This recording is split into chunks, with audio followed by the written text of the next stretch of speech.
Hello bachchon, let's read the problem. The problem says if thermo EMF is given by E is equal to AT plus BT square, then neutral temperature is. Neutral temperature आपको calculate करना है. Given क्या है आपको? यहाँ पर given है आपको thermo EMF, that is a T plus B T square. Now calculate करना है आपको न्यूट्रल टेम्परेचर टी एन. अब बात करते हैं की कॉन्सेप्ट की. What is the key concept here? देखिए की कॉन्सेप्ट है यहाँ पर neutral temperature. Neutral temperature.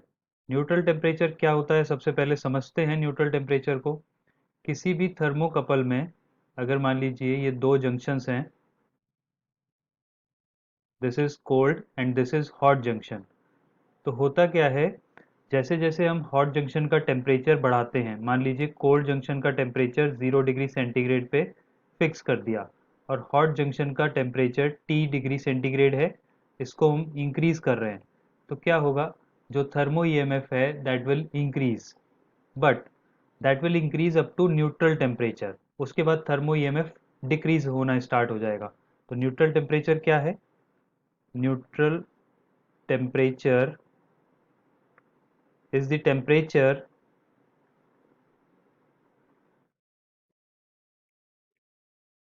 up to which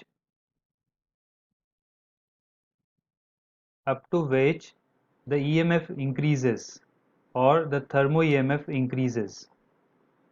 Thermo EMF increases. अगर आप न्यूट्रल टेम्परेचर से ज़्यादा टेम्परेचर करेंगे तो थर्मो ईएमएफ डिक्रीज होना स्टार्ट हो जाएगा. मीन्स न्यूट्रल टेम्परेचर पर जो थर्मो ईएमएफ है that is maximum thermo EMF. इसको हम ग्राफ से भी देख सकते हैं कि न्यूट्रल टेम्परेचर कैसे शो करते हैं. अगर मैं ड्रॉ करूं यहाँ पर टेम्परेचर वर्सेस ईएमएफ ग्राफ किसी थर्मोकपल के लिए, एक्स एक्सिस पे मैं टेम्परेचर शो कर रहा हूँ, temperature difference between hot and cold junction, and vertical axis पे मैं ईएमएफ या फिर थर्मो ईएमएफ शो कर रहा हूँ, तो आपको कुछ इस तरीके का ग्राफ मिलता है. ये ग्राफ क्या शो कर रहा है कि जैसे आप 0 डिग्री सेंटीग्रेड से टेम्परेचर इंक्रीज करते हैं तो ईएमएफ इंक्रीज कर रहा है, बट एक पर्टिकुलर वैल्यू आने पर, जो कि क्या है, न्यूट्रल टेम्परेचर आने पर ईएमएफ मैक्सिमम हो जाता है. ऐसा क्यों होता है? क्योंकि जो इलेक्ट्रॉन डेंसिटी का डिफरेंस है दोनों मेटल के बीच में, तो टेम्परेचर बढ़ने के साथ साथ जो रेट ऑफ इलेक्ट्रॉन ट्रांसफर है वो भी बढ़ता है, तो इसीलिए ईएमएफ बढ़ता है. लेकिन जब दूसरे मेटल की डेंसिटी भी इंक्रीज होने लगती है तो रेट ऑफ इलेक्ट्रॉन ट्रांसफर कम हो जाता है, इसी की वजह से ईएमएफ भी डिक्रीज होने लगता है. दिस इज EM, यानी कि maximum EMF which is achieved at neutral temperature. अब हमसे पूछा गया है कि अगर आपको थर्मो EMF का एक्सप्रेशन दिया गया है तो न्यूट्रल टेम्परेचर कैसे कैलकुलेट करेंगे.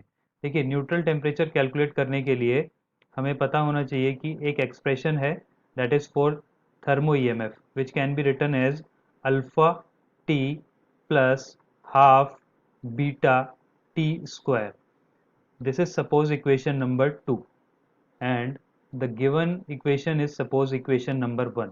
दोनों ही थर्मो ईएमएफ की इक्वेशंस हैं. अगर आप इन दोनों को कंपेयर करेंगे तो आपको मिलेगा अल्फा इज इक्वल टू ए.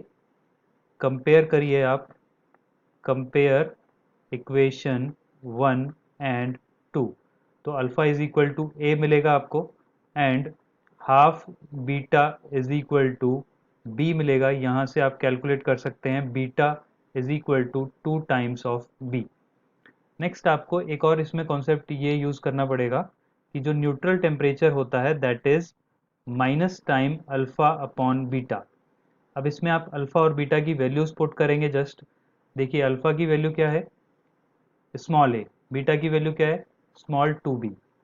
तो minus small A upon two B, that is the value of neutral temperature in this problem. So this is your final answer, minus a upon 2b. Check करते हैं कौन सा option correct है. Option A is correct answer. I hope you understood it well. Thank you so much. Best of luck.